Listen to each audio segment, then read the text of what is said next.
تو سر یہ نئے آرمی چیف کس کو دیکھ رہے ہیں آپ، کون آ رہے ہیں سر پاک فوج کی طرف سے؟ دیکھیں نیازی جیسے گندے آدمی کو نا فیض حمید جیسا گندا آدمی سوٹ کرتا ہے لیکن اب یہ فیصلہ نیازی کا نہیں ہوگا، ابھی یہ فوج کا فیصلہ ہے۔ آپ نے دیکھا ہوگا کہ جس وقت یہ سینئرٹی لسٹ بن رہی تھی تو اس میں ایک جنرل بالکل غیر متوقع طور پہ اس میں شامل ہو گئے۔ جی ان کا نام ہے لیفٹیننٹ جنرل عاصم منیر۔ وہ اس دوڑ میں نہیں تھے، ان کی سروس کے اندر ایک بریک لگائی گئی، ان کو ادھر کے دن ادھر کاٹے، ادھر کے ادھر کاٹے، اور ان کو اس لسٹ میں شامل کر لیا گیا نمبر 1 پہ۔ جی نمبر 1 میں کہہ رہا ہوں 22 نومبر کو جو سچویشن ہوگی پاکستان میں جنرلز کی سینئرٹی کی، جی اور جو اس پہ کرائٹیریا پہ پورا اترتے ہیں کہ ان کا نام آرمی چیف کے لیے جائے، ہر جنرل کا نام نہیں جاتا۔ کسی نے کور کمانڈ نہیں کی ہوئی، کسی نے کوئی کورسز نہیں کیے ہوئے مطلوبہ، تو اس کا نام کنسیڈر نہیں ہوتا آرمی چیف کے لیے۔ تو جی آرمی چیف کے لیے اس وقت پاکستان میں جن لوگوں کا نام کنسیڈر ہوگا 22 نومبر کو، اس میں نمبر 1 پہ عاصم منیر صاحب ہے، اور نمبر 6 پہ فیض حمید صاحب ہیں۔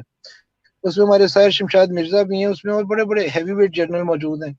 لیکن یہ فیصلہ مجھے نہیں لگتا کہ نیازی کرے گا۔ جی نیازی کی کوشش یہ ہے کہ اپریل مئی تک اس کو کیا جائے، اور کسی طرح فیض حمید کو چیف بنا لوں تاکہ ہر چیز میرے قابو میں آ جائے۔ ایسا ہوگا نہیں۔ میرے پاس ایک خفیہ خبر ہے کہ فیض حمید کی فائل کے اوپر ریڈ انٹری ہو چکی ہے۔ ریڈ انٹری میں لکھا جاتا ہے not recommended for further promotion. اب وہ لیفٹیننٹ جنرل تو بن گیا ہے، کور کمانڈر بن گیا ہے، اگلی پروموشن کیا ہو سکتی ہے؟ وہ ہے آرمی چیف کی۔ تو فوج کی طرف سے اجازت نہیں ہے کہ ایسے آدمی کو آرمی چیف بنایا جائے۔ اس کے خلاف بہت ساری انکوائریاں پینڈنگ ہیں۔ آپ کو یاد ہو کہ بریگیڈیئر نعیم صاحب گرفتار ہوئے تھے، جی جن سے 10 کروڑ روپیہ نقد برآمد ہوا تھا۔ ان کا لیٹسٹ اپڈیٹ یہ ہے کہ وہ جیل میں ہے، اور انہوں کا بیان یہ ہے کہ 10 کروڑ روپیہ میں نے فیض حمید کے کہنے پہ پکڑا تھا، اور 90 کروڑ روپیہ اور آنا تھا۔ ان بریگیڈیئر صاحب نے ہی وہ ڈاکومنٹ دیے ہیں جس کے تحت پتہ چلا کہ وہ جو سینٹورس والا آدمی ہے جس نے وہ 10 کروڑ بھیجے تھے، جی جو کشمیر میں وزیر اعظم بننا چاہ رہا تھا 1 ارب روپیہ خرچ کر کے، اس کا جو ہوٹل ہے اسلام آباد میں، اس میں اس نے ایک اپارٹمنٹ دیا ہوا ہے فیض حمید صاحب کو، ایک اپارٹمنٹ بریگیڈیئر نعیم کو بھی دیا ہوا ہے، اور بھی لوگوں کو دیے ہوئے ہیں، خریدے ہوئے لوگ اس نے۔ اس کا نام مجھے یاد نہیں آ رہا۔ کشمیر میں بھی وہ سینئر وزیر بھی جی ہے اس وقت، وہ پی ٹی آئی کا۔ راولا کوٹ بڑا سے ہی انہوں نے گندا سیٹ، بالکل جی باغ سے وہ سیٹ جیتے تھے، جی مشتاق بلاس کو ہرایا تھا انہوں نے۔ جی تو یہ ان کی انکوائری پینڈنگ پڑی ہوئی ہے۔ یہ آئی جی سندھ اغوا ہوئے تھے، وہ انکوائری ان کی پینڈنگ پڑی ہوئی ہے۔ انہیں ایک گولی لگی تھی جو ہرنیا کا آپریشن کہہ کے دبا دی گئی تھی، جی لیکن وہ جو میڈیکل رپورٹیں ہیں وہ کچھ بتا رہی ہیں کہ گولی نہیں لگی، ہرنیا کا آپریشن صرف آگے سے ہوتا ہے۔ تو یہ کون سا ہرنیا ہے جو کمرے پہ بھی ٹانکے لگے ہوئے ہیں؟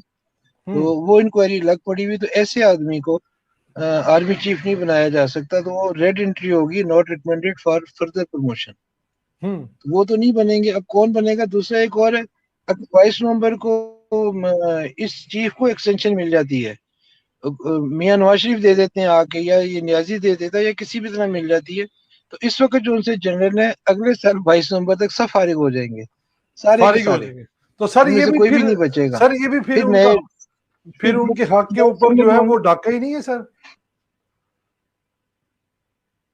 جی بالکل، لیکن اب پتہ ہے وہ جو ان سے نیچے سے جنرل آئیں گے وہ تو کوشش کریں گے کہ اس کو پروموشن مل جائے، اس کو ایکسٹینشن مل جائے، تاکہ اگلے سال جب یہ دوڑ لگے آرمی چیف کی تم شامل ہو۔ ہمارے جو اس وقت D G I S I ہیں ندیم انجم صاحب، یہ اس وقت تو اس فہرست میں نہیں ہیں، لیکن اگلے سال یہ اگر آرمی چیف بنے گا تو وہ ٹاپ پہ ہوں گے۔ تو یہ بھی بڑا مسئلہ ہے نا، جو ابھی موجود ہیں وہ تو چاہیں گے کہ ان کو نہ ملے ایکسٹینشن، اور ہم میں سے کوئی بنے، میں بنوں یا میرا کوئی ساتھی بنے، اور جو پچھلے 5-6 ہیں جو اس کے بعد ہیں جو اگلے سال کوالیفائی کر رہے ہوں گے، وہ کہیں گے انہیں ایکسٹینشن مل جائے۔ یہ ہے پولیٹکس، یہ جو فوج میں پولیٹکس آئی ہے اس نے فوج تباہ کر دی۔